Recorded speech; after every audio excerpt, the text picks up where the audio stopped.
I prefer gold to silver, you know, for my metal. I figured you'd recommend me for one since I, pulled your boots out of the fire.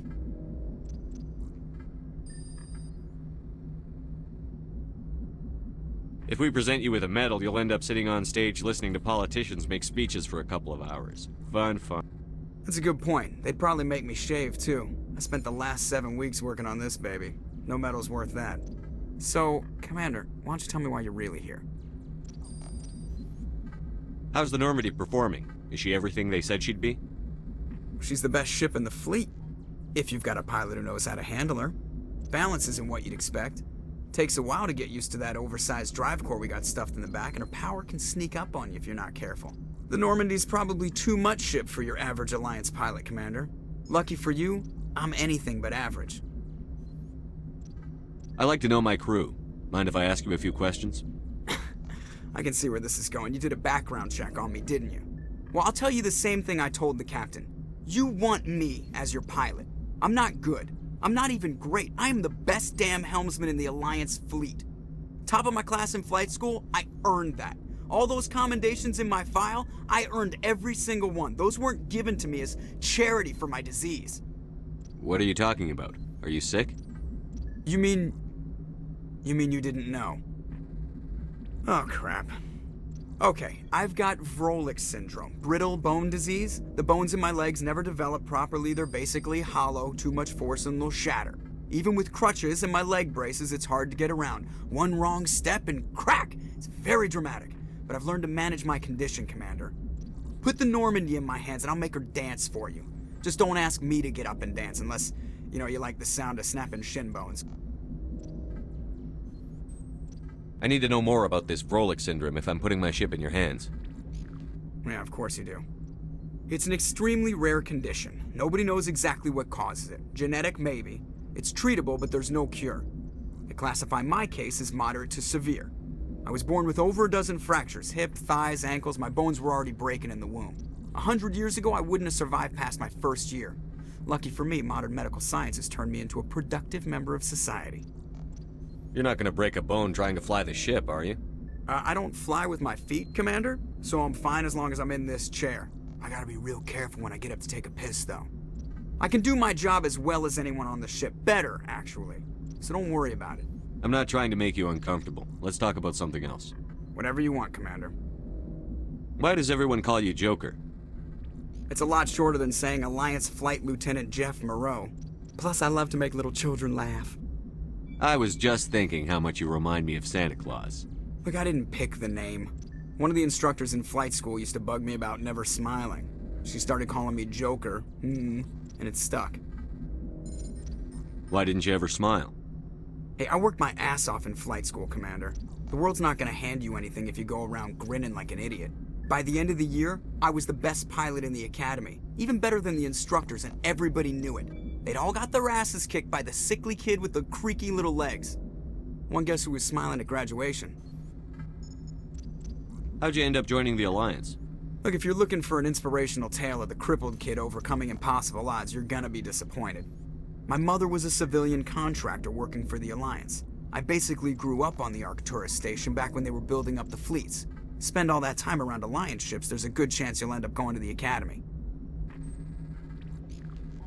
I have to go. All right, see ya.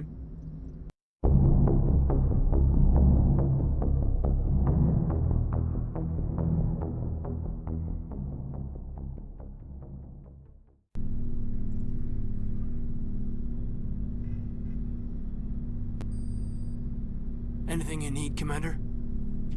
What's your opinion on the last mission? Dr. T'Soni. Seems like a sweet girl. Easy on the eyes. I mean, if you like the bookish sort. Any intentions there, Lieutenant? No, Commander. Just art appreciation. Just trying to get a sense of where the crew's at. Thoughts? Is this an official evaluation, Commander? Or off the record? All right. Let's label it officially off the record. Got something on your mind? Straight up, there's something wrong with all of this. This Saren is looking for records on some kind of galactic extinction, but we can't get backup from the Council? Sorry, Commander. There's writing on the wall here, but someone isn't reading it.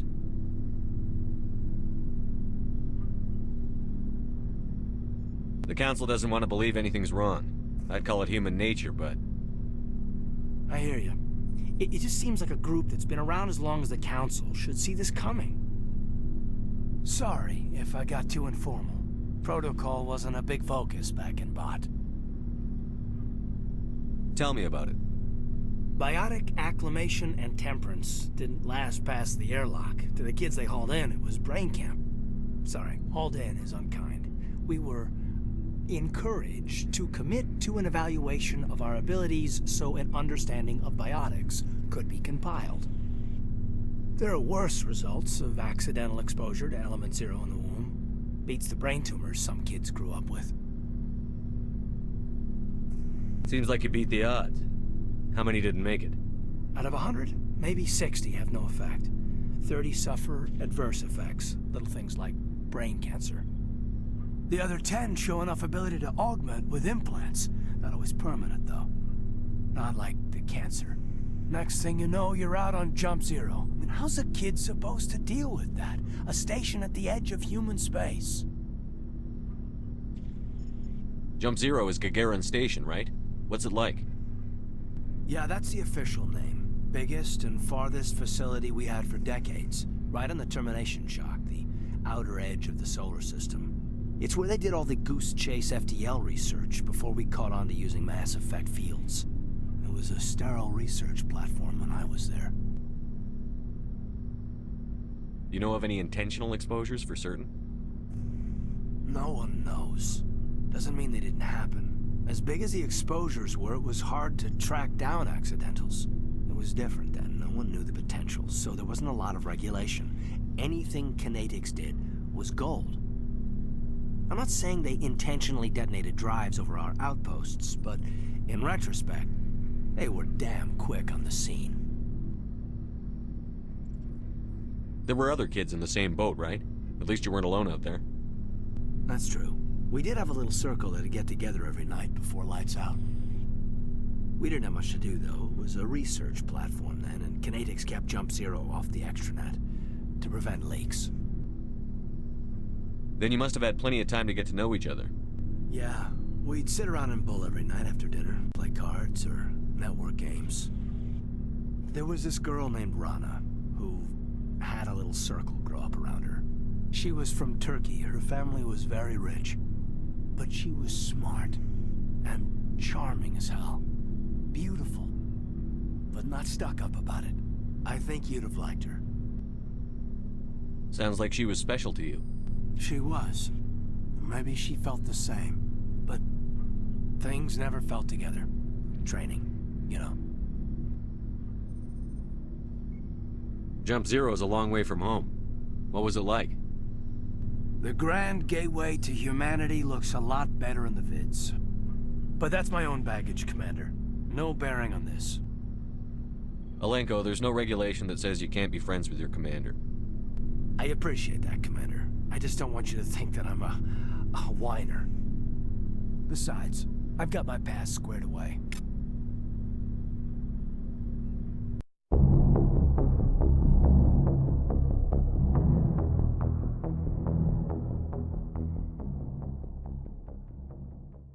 Commander, how are you? Why did you want to be a CSEC officer in the first place? That's a good question. There were several reasons, I guess. Like what? Probably the same as most officers. I wanted to fight injustice, wanted to help people. I guess my father had something to do with it too. He was CSEC, one of the best.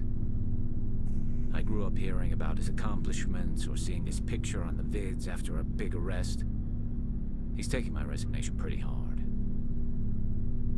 That's tough, but you'd think he'd be impressed you're going after Saren. My father's a CSEC man to the bone. Do things right or don't do them at all, he says.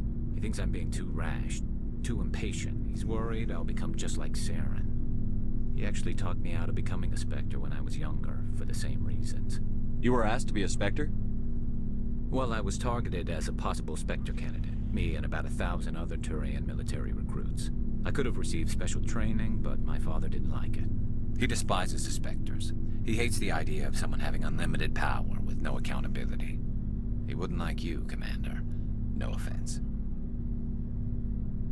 I suppose I can understand his concern. You can. But Saren's not gonna play by our rules, C-Sec's rules. If you want to nail Saren, you need to send someone who isn't restricted by policies and procedures. Don't get caught up in the details, Garrus. We'll find him and then we'll stop him. That's all you need to know. Good point. Thanks, Commander.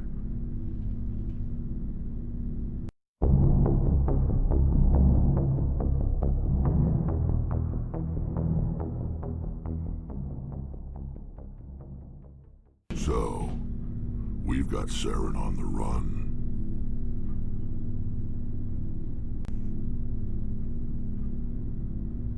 It won't be long now. Saren's good, but I'm better. Good. He's rotten. To the core. I could tell as soon as I met him. Why didn't you tell me this sooner? I would've if I thought it was important. I'll decide what's important. Now tell me how you know Saren. This was a while ago. A bunch of mercs were bragging about a job out near the edges of the Terminus systems. They said it paid well and the boss was never around to ride them. They said he was looking for more men, too. So I checked it out. I didn't know Saren was openly recruiting mercs. It wasn't that open, and he only showed his face once. We'd been raiding ships in the area for months when we took out this massive cargo freighter. Our biggest haul yet. I was on board checking bodies for valuables, looking for some extra credits. That's when I saw him. What did Saren want with the ship? I don't know what he wanted. He was just moving through the ship, watching. Couple of the mercs called him by name, but he never spoke to them. Never spoke to anyone. I had a really bad feeling about him, so I got the hell out. Didn't even wait to get paid.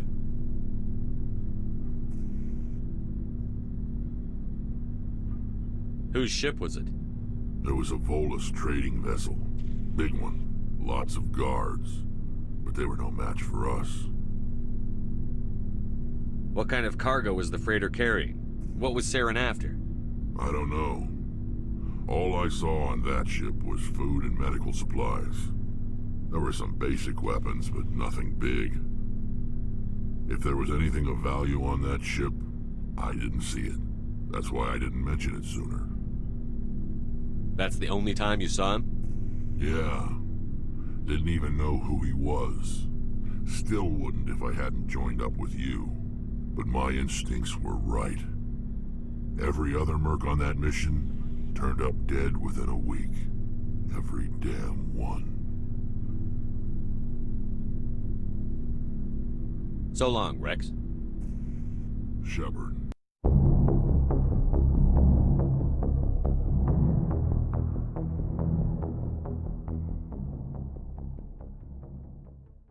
Commander, you have a minute to talk? I keep an open door policy. If you have any concerns, lay them on me. All right. I know things are different aboard the Normandy, but I'm concerned about the aliens, Vicarian and Wrex. With all due respect, Commander, should they have full access to the ship?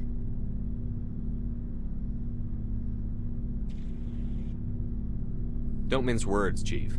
What's your concern? This is the most advanced ship in the Alliance Navy. I don't think we should give them free rein to poke around the vital systems.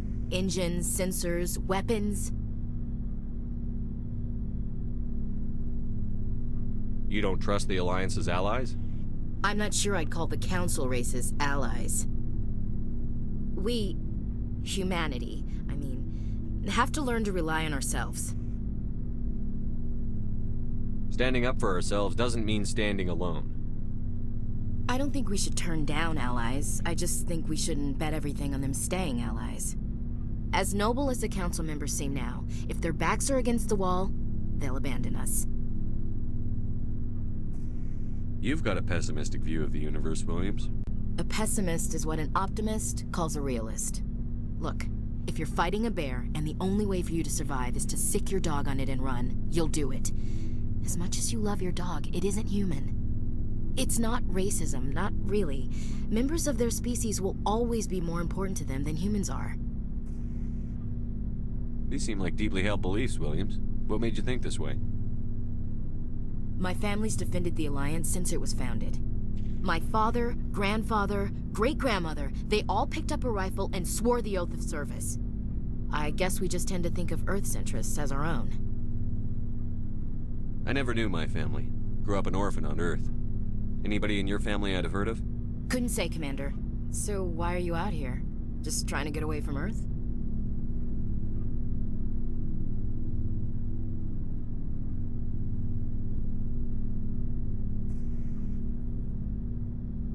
Earth's seen better days. Lots of pollution, too many people. People are trying to fix it, but... But right now, it's not the best place to be. I guess without a family, you had no reason to stay.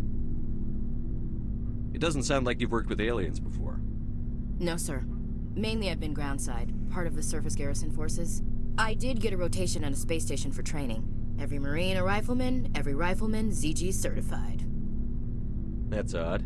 Your record is spotless and your technical scores are exemplary. You should be serving with the fleet. Anyway, that's why I haven't served with many aliens, Commander. All right. I can see where your concerns are coming from, Williams. But this is a multilateral mission. You're going to have to work with aliens, like it or not. It won't be a problem, Commander. You say jump, I say how high. You tell me to kiss a Turian, I'll ask which cheek.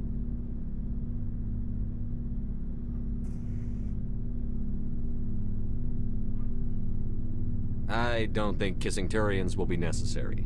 You never know, Commander. What's your opinion on the last mission? Not sure I buy Dr. T'Soni's story about her and her mom not talking. They're family, right? Not everyone has a happy family life. No, I guess not. Too bad those ruins got destroyed. I mean, they lasted thousands of years. That's impressive. We'll talk later, Williams. Looking forward to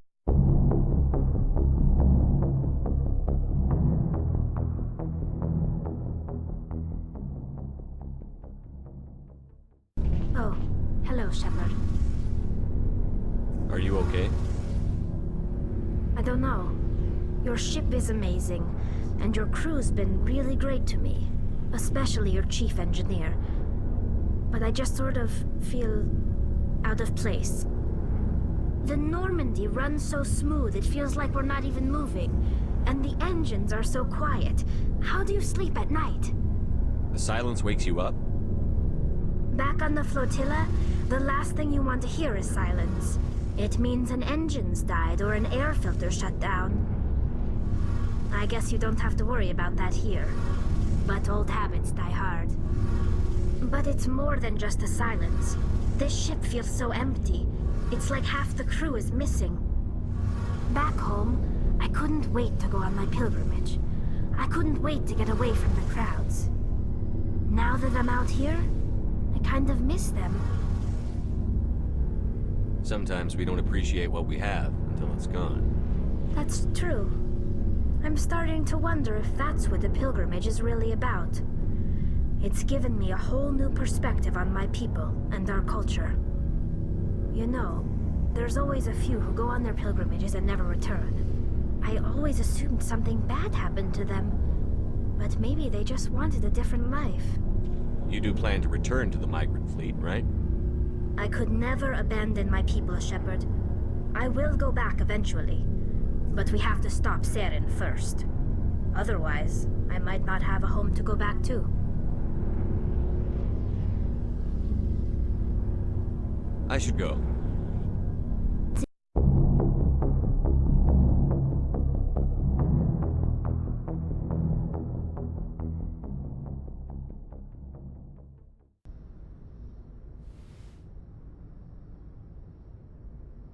Commander, are you coming to check up on me? I just want to talk. Of course. I never properly thanked you for saving me from the Geth, Commander. If you hadn't shown up,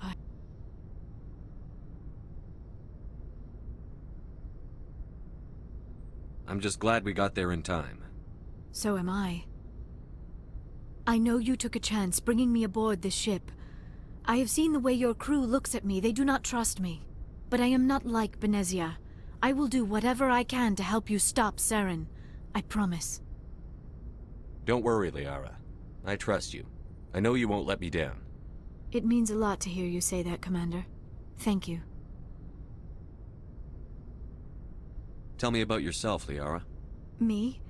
I am afraid I am not very interesting, Commander. I spend most of my time on remote digs, unearthing mundane items buried in long-forgotten Prothean ruins. You must enjoy something about it. I love my work. Seeking out history's lost secrets has a special appeal for me. You were actually touched by working Prothean technology. That is why I find you so fascinating, Commander. Sounds like you want to dissect me in a lab somewhere. What? No! I did not mean to insinuate. I never meant to offend you, Shepard. I only meant that you would be an interesting specimen for an in-depth study. No, that's even worse. Calm down, Liara. I was only joking. Joking? Oh, by the goddess, how could I be so dense? You must think I am a complete and utter fool. Now you know why I prefer to spend my time in the field with data disks and computers. I always seem to say something embarrassing around other people. Please, just pretend this conversation never happened. Do you know why Benezia joined up with Saren? I don't understand it. She was always outspoken about the need for the Asari to become more involved in shaping galactic events. Maybe she thought allying herself with Saren would somehow be for the greater good in the long run. At least I hope so. This hurts you, doesn't it? None of this makes any sense to me. I have not spoken to Benezia in many years, but I know her, and this was not like her. Something changed. I'd like to know more about the Asari. We were the first species to discover the Citadel. We were instrumental in forming the Council, and we always strive to be the voice of peaceful cooperation in galactic disputes. My people believe we are all part of a single galactic community. Each species contributes something to the greater whole. Although we seek to understand other species, it seems few of them seek to understand us. The galaxy is filled with rumors and misinformation about my people. Like what? Most of the inaccuracies are centered around our mating rituals. My species is monogendered. Male and female have no real meaning for us. We still require a partner to reproduce.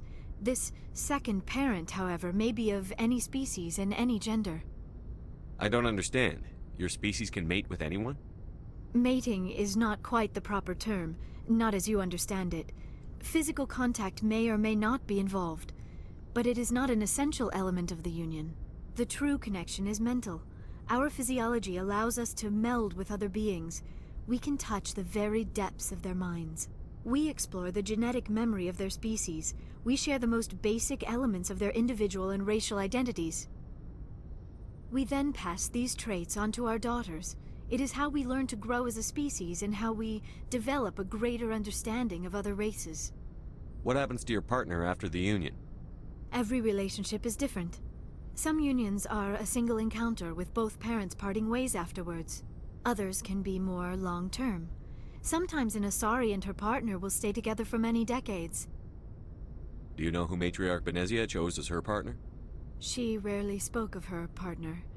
Though I know my father, if you want to use that term, was another Asari. Benezia never told you her partner's name?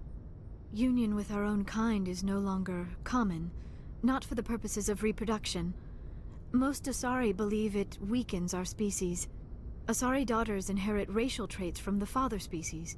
If both parents are Asari, then nothing has been gained, or so conventional wisdom would hold.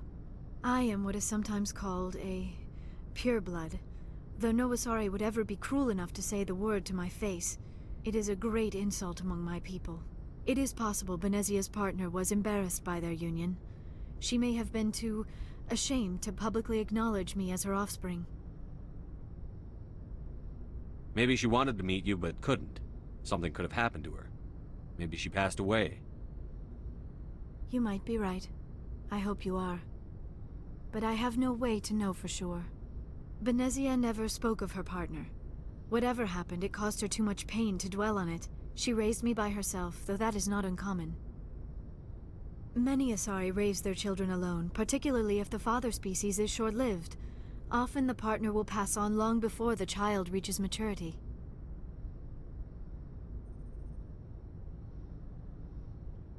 You Asari live for 1,000 years. What happens when your partner dies? Few sapient species live as long as my kind. We have learned to take a philosophical approach to our unions. We do not focus on the inevitable loss of our partners. Instead, we enjoy the time we spend with them.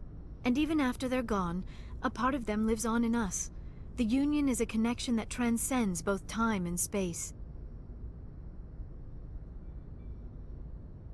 I should go. Goodbye, Shepard.